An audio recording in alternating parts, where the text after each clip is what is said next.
We're now joined by analyst virtually, Ongama Mtimka. Ongama, a very good morning to you. Thank you so much for joining us. Of course, it's a big day for the ANC, more so in this election year when the party is expected to face its sternest test as yet. What do you expect from this January 8th statement? And I suppose it'll be a juxtaposition from last year's January 8th statement, to gauge whether the party has indeed delivered on the promises it made last year. Good morning to you and your viewers. Thank you for having me this morning. So I think the ANC goes into this January 8th statement in an election year in which it is facing a siege from many fronts. There are skirmishes on its right and its left with parties that are vying for a significant share of the vote. So because of that, I think that today's January 8th statement is going to cast the net wider than just the last year. I think they're going to try and launch a would-be election message by focusing on some of the successes of the entire period since they've been governing, given the fact that many of the opposition parties are presenting a challenge to the ANC that says it's time for a reset because of all the shenanigans of the ANC since 1994. So I think it's going to be on a defensive mode about the entire democratic period as opposed to just about the last 12 months. Ongama, sentiments around the ANC have always been met with pessimism. People are just pessimistic about the ANC and about the performance of the ANC and about the ANC's ability to deliver the most basic of services. So is it too early yet to write the ANC off? Well, yes and no. On the one level, a lot of South Africans are aware of their lived realities. And ANC successes in connecting many to public services have now tended to bite them because in the last, say, 10, 12 years, the focus got to be about the quality of those connections, whether it be water, road infrastructure, electricity, among other things. So it is communicating to the public at a time when South Africans are able to express their lived experiences on mass media platforms, and as a result of that, doesn't have monopoly to drive what South Africans interpret, the successes of the party to be. I think one of the things the president can do today is to help drive and explain what exactly the party has done in this last term, as well as obviously in the democratic period. I think what's key areas of update that are important is the energy situation, what momentum is being gained and what's likely to change in this coming year. To the employment situation, we've seen the presidential employment scheme, the infrastructure projects that are being coordinated in the presidency. I think it's time that we got data about whether those are gaining steam, whether new projects are going to be coming up, and whether those are job creating, and also the commitments made in investment conferences. How far are those projects? How many of them have got EIAs? How many of them have broken ground? How many of them are creating jobs? And I think that's basically what the president can write home about if there's good data there. Otherwise, with respect to the other priorities such as crime, education, healthcare, this is there for people to experience, and they will counter whatever spin the ANC is going to put on its message this year concerning those major aspects of priorities.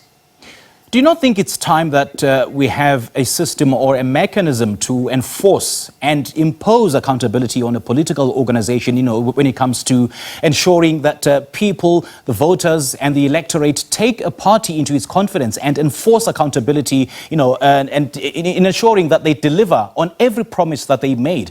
Well, ideally, the system of accountability or enforcing accountability is through the ballot box. But we've seen over the years, the ANC has failed to deliver on some of the promises, but people still vote for the ANC for a variety of reasons that we might not get into. But isn't it time that there is a system of accountability to ensure that when a party makes a promise, there's certain timelines and what happens and, any consequences for not delivering? So voting is one of them, but it comes far in between. But the instruments of a separated executive and a legislature are meant to provide exactly that, except that we've been under a dominant party system. So the people's representatives in either municipal councils, provincial legislatures, or the houses of parliament are supposed to be the mechanisms for holding government accountable, both in terms of performance of departments, as well as ensuring that the entire system is performing. So there's that. And then what we find is that democracy is as good as those who participate. And we have seen, whether it's processes of making laws or, in fact, reading reports that are presented in Parliament and taking necessary actions, we're not as engaged as we should be. Look at numbers of people that attend meetings for when laws are being crafted. It leaves much to be desired. But I'm positive about participation going forward, especially given the proliferation of social media platforms and smart devices where people can actually get information about these platforms, apply themselves, and comment about them. Obviously, the media plays a significant role as well in distributing widely the messages that come from the political system, and that empowers citizens or residents in municipalities to be able to take the necessary corrective action either on the ballot box or in public meetings where they have to hold the government accountable. All right, Mr. Ongama Mtimka, please stay on the line. We'll continue this conversation in just a moment. But for now, we cross back to Mbombela Stadium to our reporter, Sam Masego. A very good morning to you, Sam. Thank you so much for joining us. What's happening?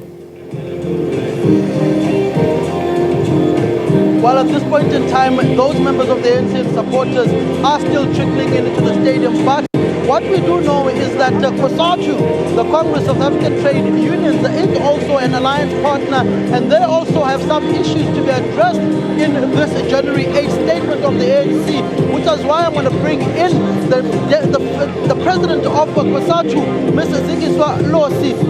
COSATU president, just the essence of the January 8th statement. Workers, you were at Lily Mine just this week. Just take us into confidence. What happened at Lily Mine, and what are some of the issues that you as the workers want to hear from the ANC in this January 8th statement? Well, let me start with the Lily Mine. I know we have challenges of audio here. The Lily Mine, we went to Lily Mine in May last year, on the 1st of May. We spoke to workers on how best COSATU can assist, but we've always been at Lily Mine. When we went back now on a listening campaign, we went to give a report on the process since the 1st of May last year, the 17th December court case, which we are not part of, and what is it that we need to do now. So we had our own meeting that was arranged, but we realized when we were there that workers and members of the community were told that Minister Gwede Mandashe will be coming on the same day, same time that we were there. And when we were about to finish the meeting, agreeing on what is it that they want COSATU to assist them legally and politically, one young man said, "Where is Mandashe?" and decided that he's going to go and close the gate until Mandashe comes. But we told them that's not how we work as a federation. We are not here on behalf of Mandashe. We have our own program emanating from the 1st of May. If they want to speak to us, we must go back to the hall, conclude, and we go home. And indeed, it did not even last more than 30 minutes. They pulled each other back to the hall. They said, can COSATU assist us legally and politically on this matter because we are on our own. We need to go back to work. We agreed that we are taking that mandate to the CC in February, and we all went home. So It was just, I guess, a misunderstanding, because what we were told is that Likwala FM had said on the radio in the evening before the day that Minister Mantashe was coming, and the announcement that was made was that Mantashe was coming, so their expectation was Mantashe, not understanding that COSATU has convened that meeting to give a report since we last met. Ms. Losi, when you look at the issues pertaining to workers in the country, the public sector, you had a very rough negotiations with government there. You go to the various sectors, the economy is not performing well, there's a jobs bloodbath. As COSATU, are you still happy with how the country is forging ahead with the ANC, and what do you want to hear, particularly on the issues facing workers at the coalface of the shop floor? Look, we are not denying the challenges that we have faced. We were dealing with an economy that was not doing well, impacted by COVID, and even before COVID, we have challenges of infrastructure in our country, we have challenges of load shedding, and definitely jobs are going to be impacted, including jobs that must be created. Of course, we have said even during the week, and we said to the ANC in the meeting yesterday, we hope that the ANC is going to acknowledge that it has shortchanged, it is owing public servants. But it's not just about that salary of those negotiations that were reneged upon. It is about the filling of funded vacant posts in the public sector, particularly in the healthcare and police. If you go to the hospitals, that, if you don't do, has a huge impact not just on workers but also on the community. Now we are hoping here that the ANC government, the ANC, is going to speak about the rollout of the infrastructure program. And we want time frames, solid time frames. We're hoping that the president and the NEC will also touch on the social relief distress grant as the basis of the basic income grant, as we have always called for it. We're hoping here to hear the president also speaking about the filling of vacant public posts in the public service.